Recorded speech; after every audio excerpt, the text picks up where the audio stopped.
ICFRC hosts community programs to address topics of international interest. We thank our members, our volunteers, and our interns for making these forums possible since 1983, when Tamara McKinney becomes the first U.S. woman skier to win the World Cup. Okay. Okay. I want to also acknowledge our university and community supporters, the University of Iowa's international programs, the University of Iowa's Honors Program, and the University of Iowa's Center for Public Policy, and the Stanley UI Foundation Support Organization for their financial support. And I thank today's special sponsors, Neil Zagan and UBS Matching Gifts. I also thank City Channel 4 for professionally recording our programs for cablecast on City Channel 4 or 118-2 and UI Library's digital archives. It is my pleasure to introduce Sara Mitchell. Sara Mitchell is the F. Wendell Miller Professor in the Political Science Department at the University of Iowa. She has authored 5 books, the most recent being What Do We Know About Civil Wars?, and has edited several special journal issues and published more than 50 journal articles. She is a recipient of several major research awards from the Department of Defense, National Science Foundation, and the United States Agency for International Development. Her areas of expertise include international conflict, political methodology, and gender issues in academia. Professor Mitchell has received several prestigious awards and served as president of the Peace Science Society. Today, Sara will dive into the factors and indicators of political conflicts in maritime conflicts. Please join me in welcoming Sara Mitchell. Okay.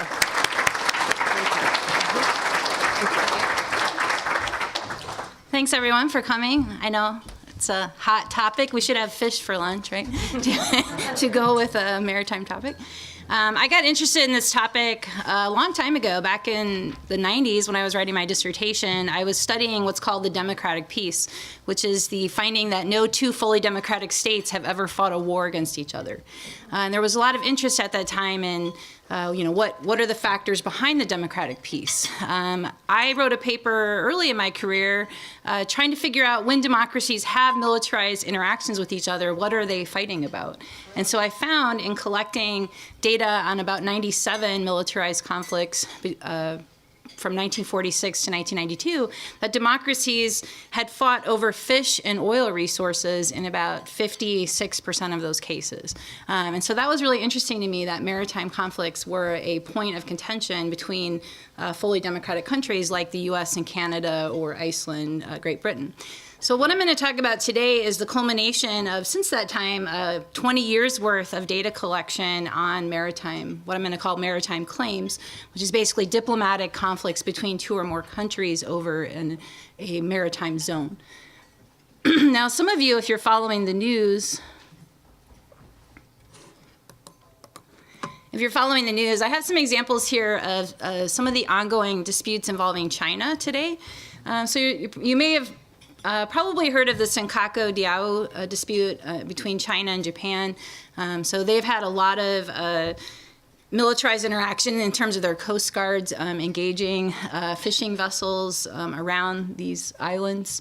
There's a Pratas Island dispute between China and Taiwan, which is down here. I'm trying to point these out here. We have a Yellow Sea island and EEZ surrounding that island between South Korea and China. You've probably heard about the Spratly Islands in some degree if you've been following the news. There are actually 14 pairs of countries that have contested areas of the Spratly Islands. China is involved in 4 of those cases, with Vietnam, the Philippines, Malaysia, and Brunei. The Paracel Islands, which are also another area of contestation for EEZ claims, involve China versus Taiwan and Vietnam. And then there's also a claim in the Gulf of Tonkin between China and Vietnam. So you can see that today China has a lot of active maritime disputes with a lot of its neighboring states. So one of the things that I wanted to understand in this project is, first of all, what are maritime claims or maritime disputes? How do we define them? How do we understand them? Why do countries make these claims against other countries? Why do we see these conflicts? In particular, if you look over time, there have actually been temporal patterns where after World War II, when Truman made a larger than 3-mile territorial sea declaration, then a lot of countries started increasing the number of claims that they were making. I'll talk later on that when the Law of the Sea Convention was signed in '82 and then came into force in 1994, we started to see a decrease in some of the new claims that were arising and a change in how existing claims were managed. I'm going to talk about, I'm a war scholar, so I am interested in why countries militarize these issues, when and why they militarize them. In the cases that I just mentioned, there have been over a dozen militarized disputes between China and those countries since 1993. And in fact, 6 of the 11 dyads have had one or more militarized conflicts. So this is a pretty hot region, as I would call it, for what's happening today. I'm going to talk, though, about not only maybe the dark side in terms of militarization of maritime conflicts, but also when can they be settled peacefully. So what are the factors that push in the direction of peaceful settlement and moving to a place where countries stop making new claims to these areas. And some of you may have followed in July 2016, the Permanent Court of Arbitration had a ruling in favor of Vietnam against China, and they ruled in 14 of 15 of Vietnam's positions. So I'll talk a little bit about what I think that case means and how it fits into the broader set of cases. In terms of how we think about diplomatic conflicts, the maritime conflicts are actually part of a larger project that I'm involved in called the Issue Correlates of War Project. And so in the Issue Correlates of War Project, we think about diplomatic conflicts between countries as characterized along 2 dimensions. The first dimension is what we call tangible salience. So this is the idea that some diplomatic conflicts involve specific resources or survival or security, so things that we could actually tangibly divide. So think about something like on a piece of territory, oil resources, that you could actually extract would be something that would be tangibly divided. We can also think about what we call intangible salience. So these are things like cultural issues, historical claims to an area. So, for example, countries' claims to Jerusalem often involve things like, these are sacred sites for my religion, these are, my group has historical rights to this area. And so we think about issues as falling in terms of high or low on these 2 dimensions.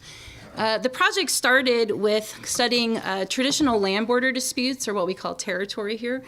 So these are typically disputes, like I said, involving 2 countries' shared land borders, or it could also involve island claims, like the Falkland Islands, something like that.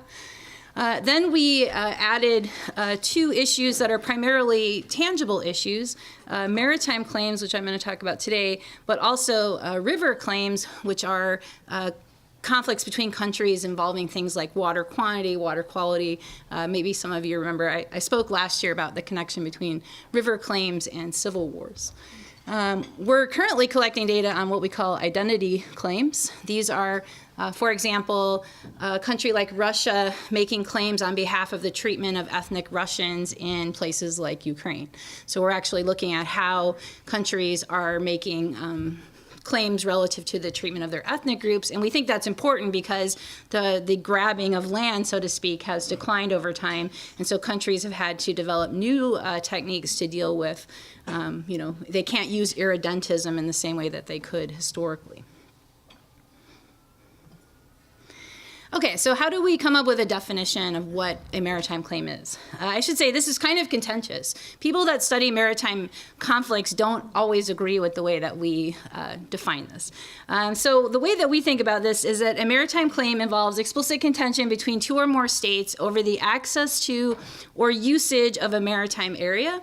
And in our data set, official representatives of the government of at least one state must lay explicit claim to that area being ministered or claimed by at least one other state. One of the reasons that some maritime scholars don't like the way that we define this is because we only are coding things between official representatives of 2 governments. So US and Canada would both have to have official representatives making claims over the boundary in the Gulf of Maine, for example. If we had officials from states in the Gulf Lakes region, that would not necessarily qualify. So there's a lot of action in maritime politics that involves local actors or regional actors. We don't pick up these kind of interactions. We're only looking at the highest level diplomatic engagement between two or more governments. So what we do, how do we identify these cases? Well, luckily, Jane's published a volume on states' maritime claims that was pretty comprehensive, and it covered every possible overlapping claim that a country could have in terms of an exclusive economic or fishing area, basically. And so we took the list from Jane's of possible overlapping EEZ areas, and then what we do is we have research assistants and undergrads help us do news searching and historical searching to find cases where we do in fact see diplomatic disagreement between two or more countries over an area. And so it takes a really long time, as you might imagine, to go through a lot of these sources, and this data goes back to 1900, so we cover all regions of the world and a very long time period. Okay, so what are some of the kinds of cases that we code in the data set? A very typical kind of case is a case about where the exclusive economic zone boundary is. So under the law of the Sea Convention, countries can have up to a 200-mile area where they have exclusive rights over the resources of that space. And so, as you might imagine, in a place like the Gulf of Maine, Canada and the US had overlapping areas, and so they had to decide where the boundary for fishing rights would be decided in that body of water. You can also imagine in a place like the Aegean Sea, where Greece and Turkey have had a series of disagreements about where their boundary is drawn. And a lot of these are also related to land territorial disputes or land disputes. The US and Canada dispute over what's called the AB line, which is part of a settlement from the Alaska Boundary Tribunal. There's a disagreement about where that line extends. So the US basically wants the line 12 miles further south from the point of Alaska than Canada wants it. So that's, again, sometimes you can have a maritime dispute that's also related to a land dispute. The Falkland Islands is another case where you have countries contesting both ownership of the island and claims of resources around the island. You've probably been hearing about fake islands. So what is China up to?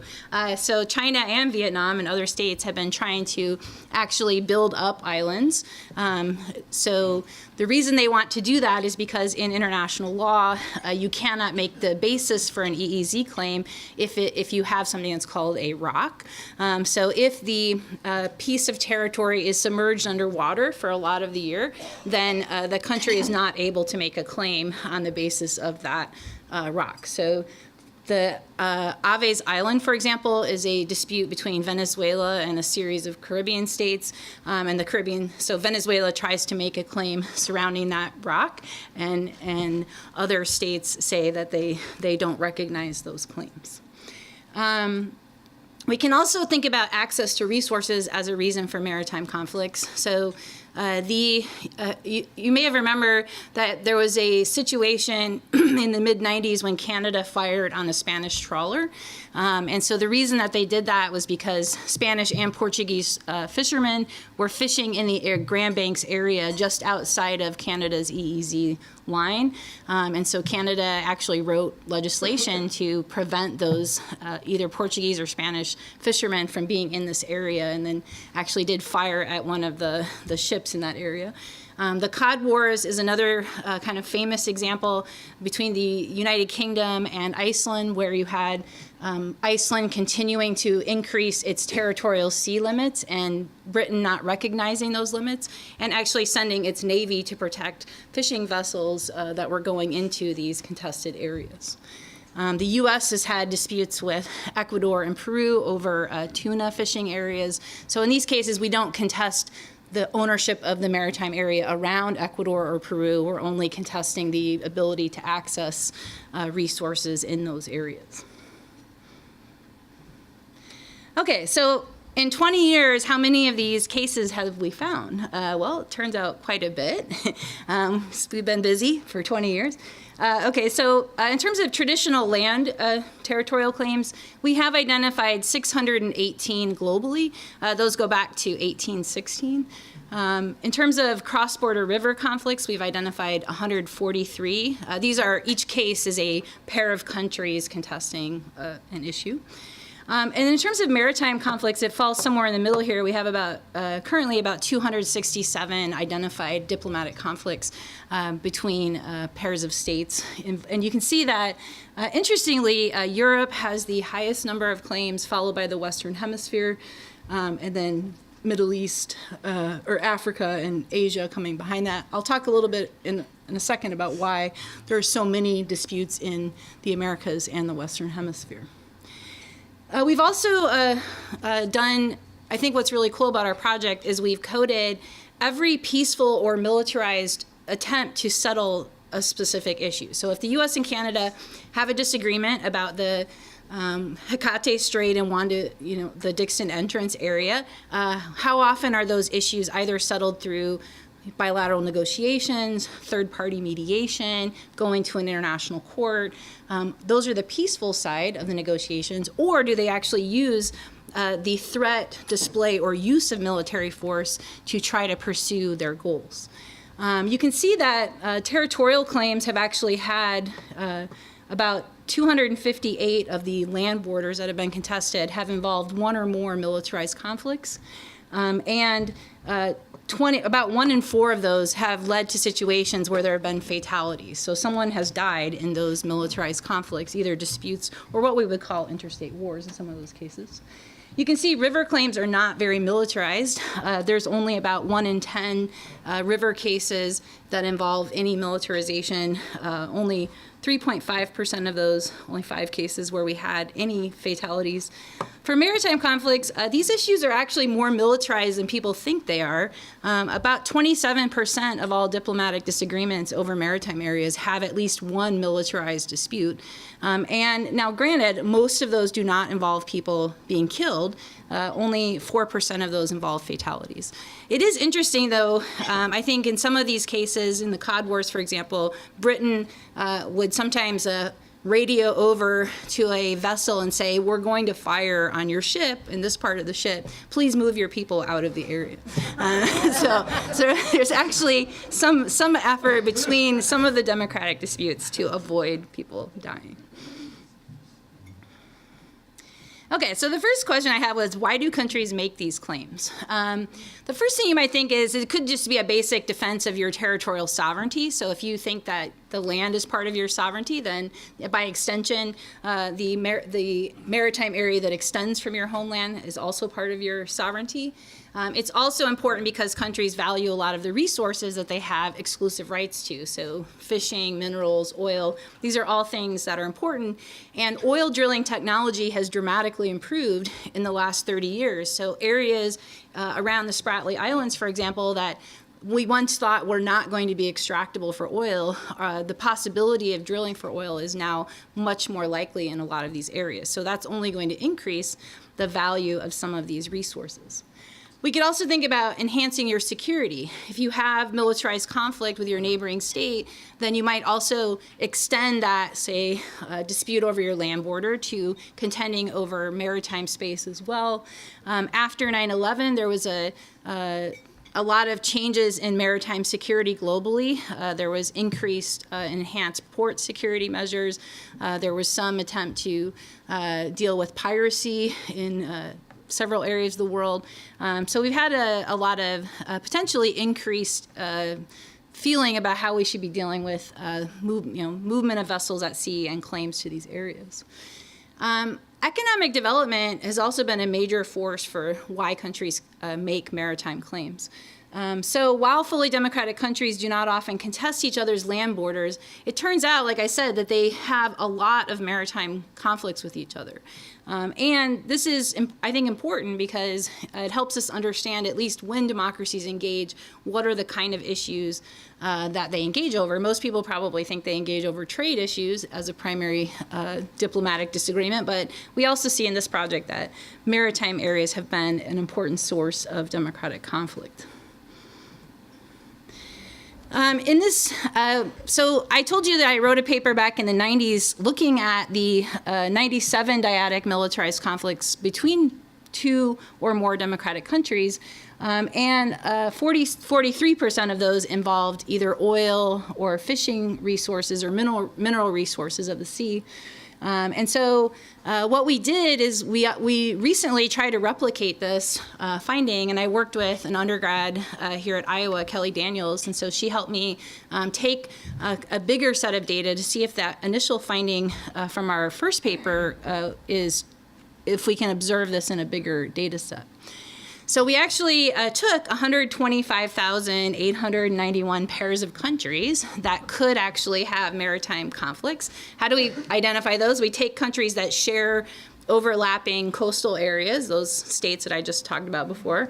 And then we also allow every major power in the world to interact with everyone. So if you're the United States, you can have a maritime conflict with anyone.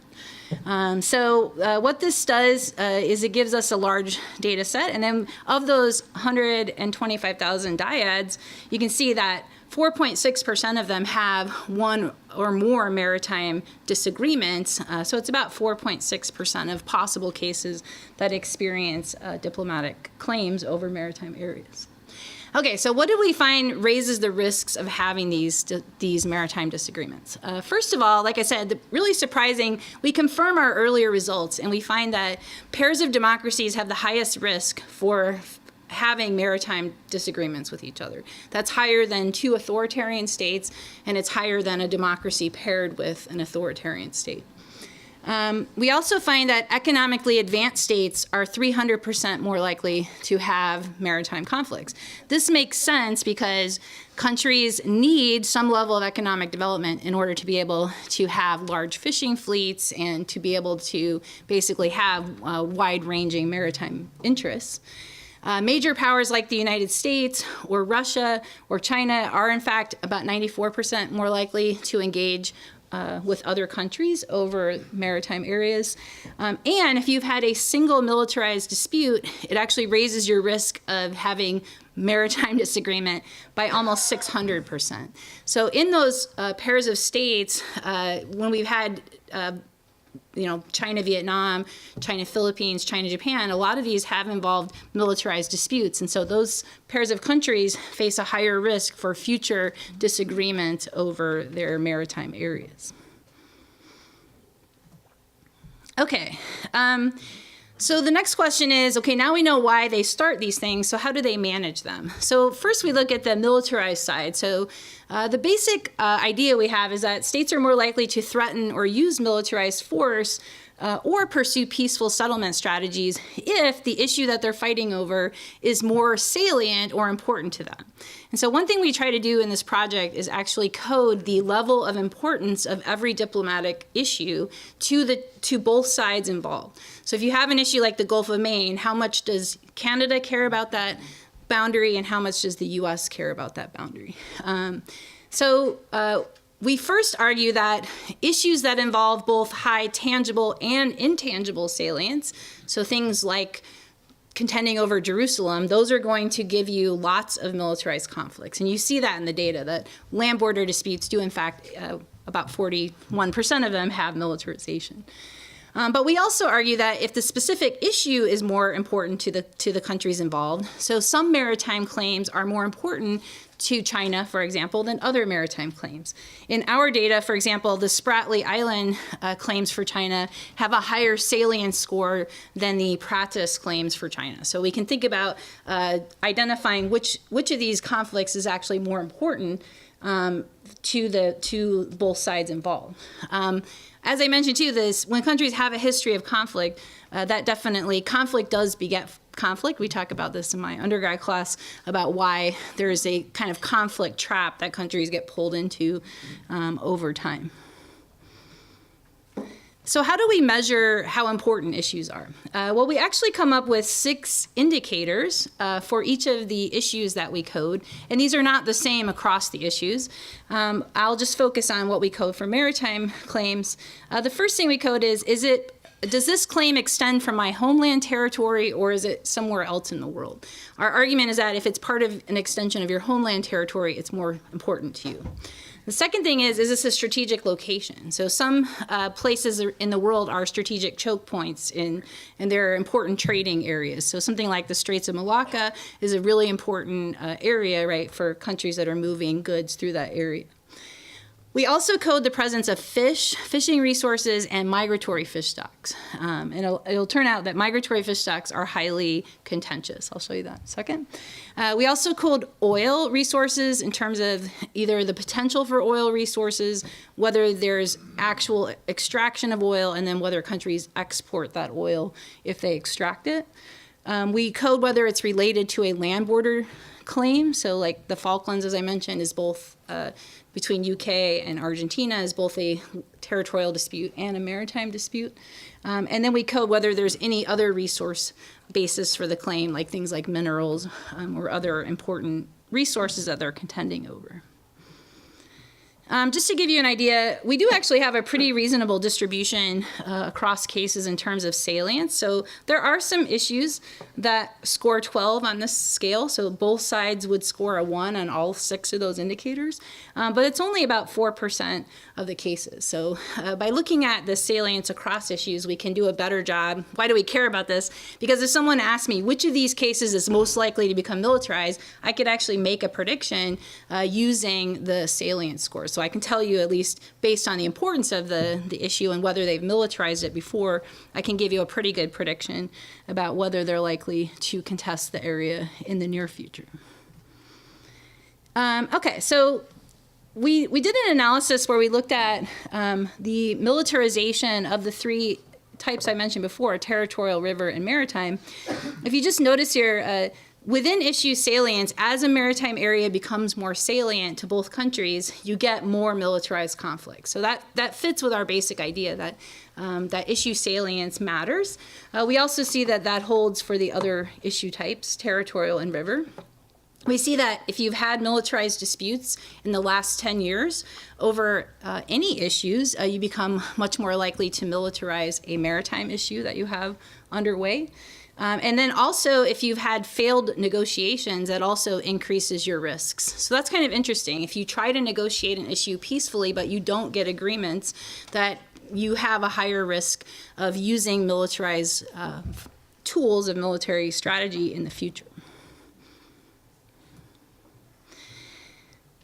We also break down the salience scale to see which of these things causes the most conflict. And this is pretty interesting. We didn't expect in the beginning that migratory fish stock was going to be important. And in fact, when I presented this to some international law experts, they did not believe these findings.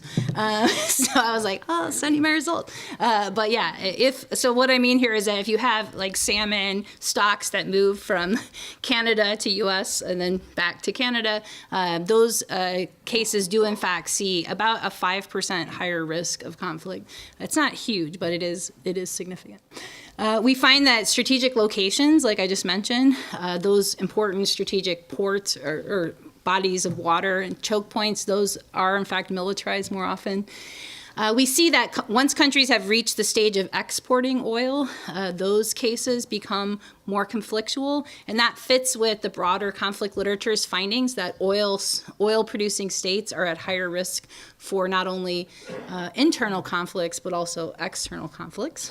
And we also find that, not surprisingly, that if you have a land and a maritime dispute that are simultaneously contested, so like the Senkaku fits here, we would predict that we would get more militarized conflict in those situations, and that's what we find in the data. Okay, so let me end with a happier note. So how can we settle these things peacefully? Well, first of all, the claim characteristics do not only do highly salient issues lead to militarization, they do also draw a lot of attention from third parties, or they get the parties to negotiate themselves regularly. But these same factors reduce the chance that you'll get an agreement between the countries. So it's kind of like a double-edged sword.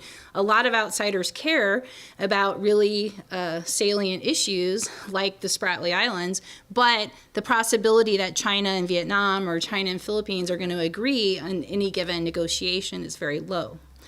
What we have observed in our data, though, is that there is a bright spot. And this is that international courts, using what we call binding third-party settlement attempts, international courts through arbitration or adjudication are highly effective at settling issues. In fact, once a court has made a judgment, parties comply with it in about 95% of the cases. So the countries stop contesting the maritime space and they comply with the court's ruling. And several courts have been involved in the settlement of maritime conflicts.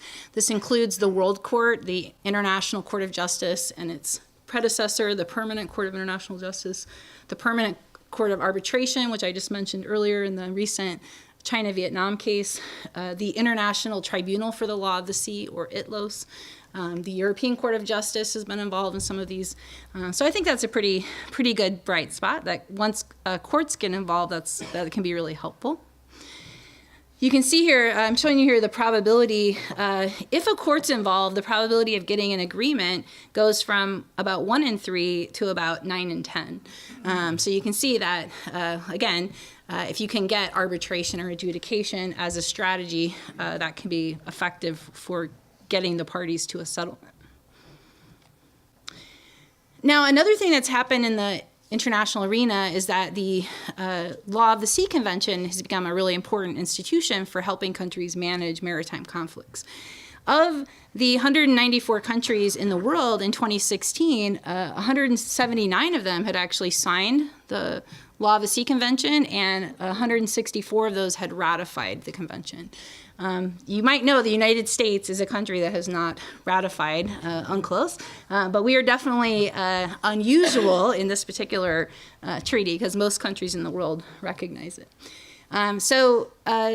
The reason that this is important is because the Law of the Sea Convention establishes a lot of important norms and rules for maritime boundaries. So for example, it sets standards for territorial sea limit to 12 nautical miles.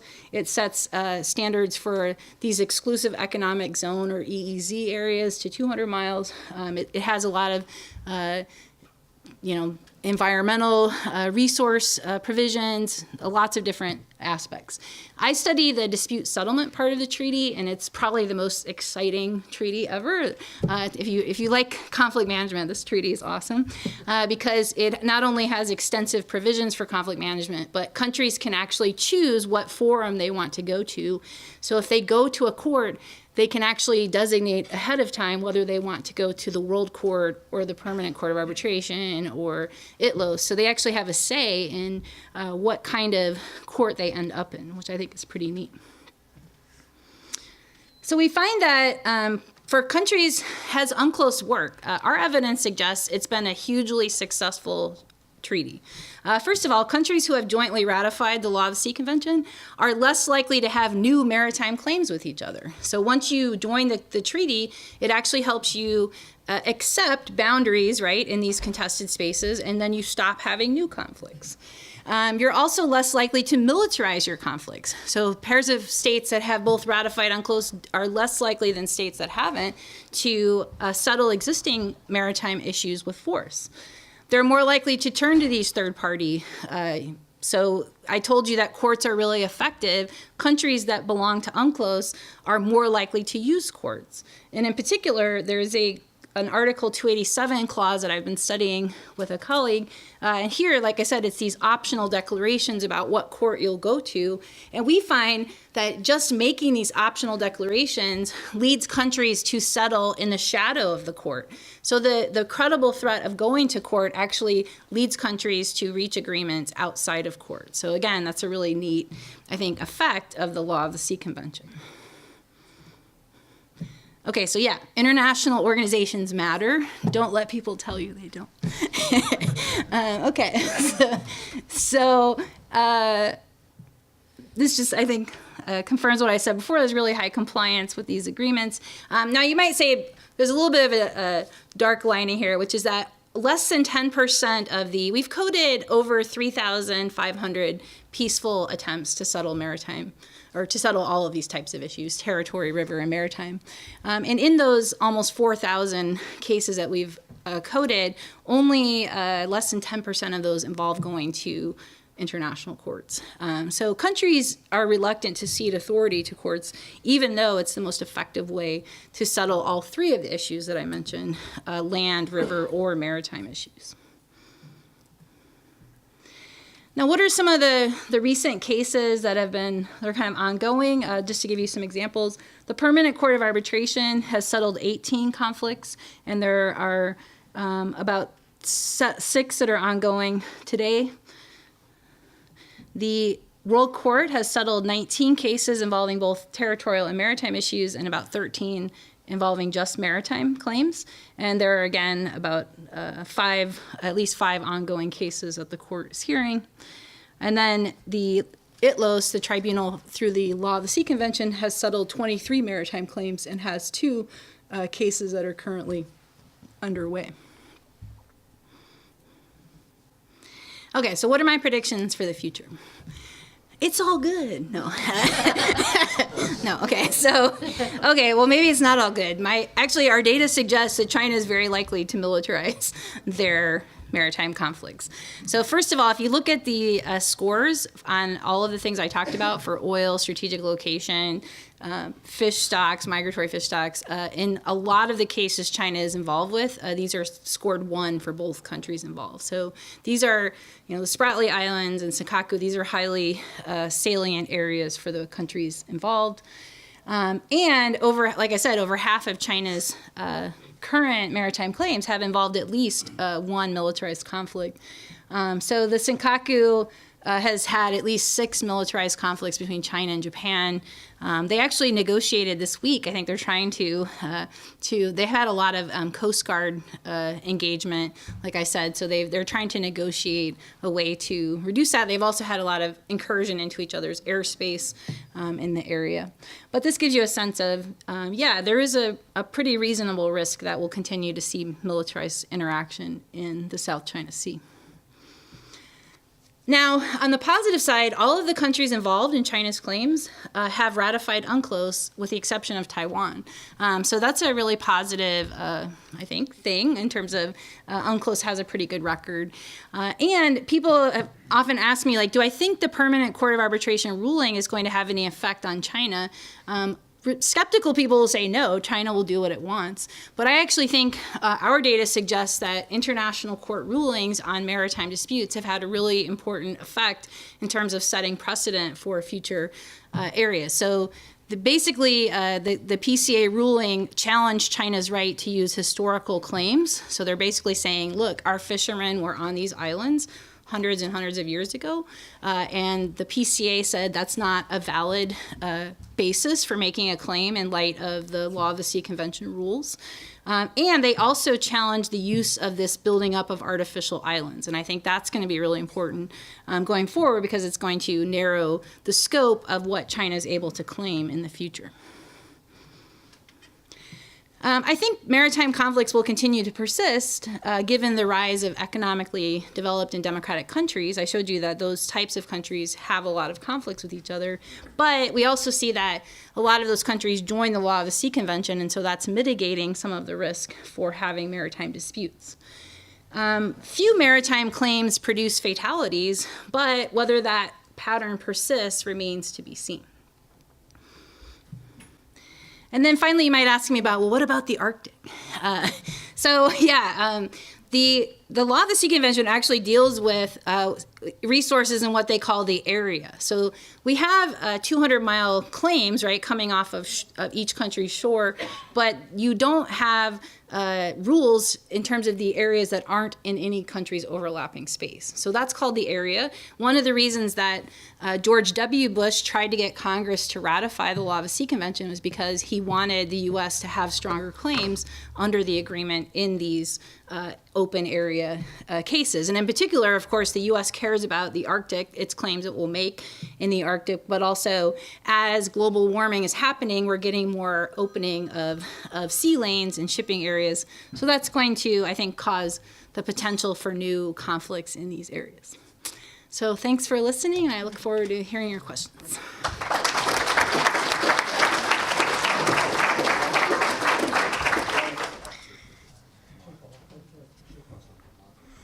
Okay. Who are these courts? Where are they, and who? I'm sorry. I apologize. And who tells them what countries they have, or what authority they have? Okay. Sorry. I will try to read a little bit better. Well, for most international courts, you typically have to.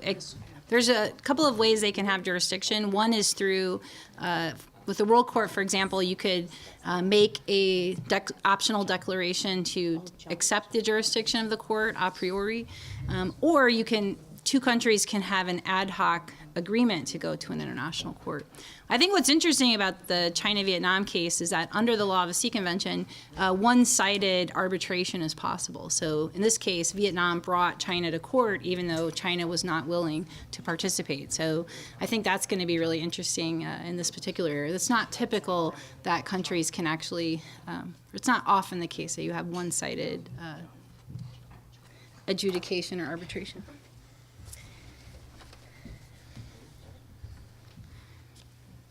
Why did you exclude disputes involving Freedom of the navigation of and overflight? and overflight? Sorry. Having some trouble today. Yeah, we did not include. I don't know why we decided to exclude those. It wasn't. I guess when we started the project, we took a look at possible. Usually, how these projects start is you take a set of cases and then you figure out what are the possible scope of cases. And so, for whatever reason, those did not come under our radar. No pun intended. In the first part of the data set. But yeah, I think if you look at a lot of the militarized engagements, we do see incursion of airspace being related to the claims over the maritime space. So I do think we could probably leverage more and collect that data in the future. When you speak of the international courts, are you including ad hoc arbitral bodies? Yes, I'm talking about. I am including the use of something like the permanent court of arbitration. Under the Law of the Sea Convention dispute settlement procedures, countries can use arbitration or adjudication if they are not able to settle a dispute. So I think that would include both of those. It could include those type of arbitration and arbitration through a standing body like the PCA. In the case of defining maritime claims, where do government officials of unrecognized countries fit in? Are otherwise legitimate claims not treated as such in international courts because of a country's lack of widespread international recognition, like in the case of Taiwan? Yes, I mean, this is definitely a potential limitation of our data. We are using the correlates of war definition of what constitutes a nation state. And so in the COW project, they use either membership in the League of Nations or the United Nations or diplomatic recognition by two or more major powers. So prior to World War I, you have to be recognized by France and Great Britain. And then after that, it could be recognition by any two major powers, US, Russia, China, and so on. And someone recently wrote an article talking about how limiting that is because there are a lot of entities, especially in the 19th century, that would be missed, that were, legitimate international actors, and they would be missed because of these particular pretty restrictive coding rules. Our data covers mostly the 19th century and 20th century and mostly post World War I cases. So I think it's probably a little less problematic in the era for the data that we're coding. But I definitely think we could start coding more information on some of these, going beyond the states as defined by our project. Have there been disputes over the Great Lakes? Yes. And a lot of cooperative agreements between U.S. and Canada. And so, there's been quite a few cooperative environmental initiatives related to water quality in the Great Lakes. But we don't study this was something that when we were studying river issues, for example, we would sometimes come across cases where, North Dakota has a disagreement with Canada. And so then we have okay, are we going to code this as a case? And we made a decision to not include, if you have, like I said, subnational government units making claims. But that does mean that we're missing quite a few of these more localized interactions over water issues. We talk of governments and international organizations of countries, but the reality of that turns out to be that these are delegates and disputes between private corporations. How is it with maritime conflicts? There's actually some really interesting cases where companies have played a part in some of these disputes. So there have been situations where corporations, say oil producers, have threatened to pull out of conflict zones, and this includes some of the cases that we code. Private companies can play a role. We don't actually, like I said, code the role of private organizations, but I think that would be an interesting extension of what we've done in our project as well. And the final question, is the United States at risk of being involved in a maritime-related conflict? Well, the U.S. has a series of continuing conflicts. There's several ongoing conflicts with Canada, for example. I was just at a conference in Canada, and I asked the Canadians, if Justin Trudeau just said we're going to settle all these disputes with the United States, would Canadians actually care about this? And they actually said that yes, Canadians would be very upset about giving up, ceding our rights. So I was trying to gauge how important are maritime issues to Canada. I suspect that Americans, unless you're living in areas near Canada, probably find these less salient. But I would say future claims the U.S. is likely to get involved in, probably the Arctic is going to be an area where there's going to be potential for future claims involving the U.S. So that's probably my best guess as to where the next conflict will happen.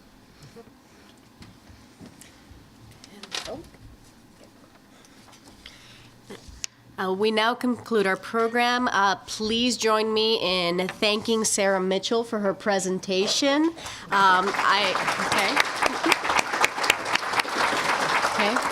I also, again, want to thank our sponsors, the University of Iowa's International Programs, the University of Iowa's Honors Program, the University of Iowa Public Policy Center, and the Stanley UI Foundation Support Organization for their generous support. And we would also like to thank today's special sponsors, Neil Chong and UBS Matching Gifts. And we thank City Channel 4 for making our programs available for viewing audiences. Now, Sara, as a token of our gratitude, we would like to present you with the highly coveted CFRC Thank you. mug. Thanks a lot. Thank you so much. Thank you all for coming, and we are now adjourned.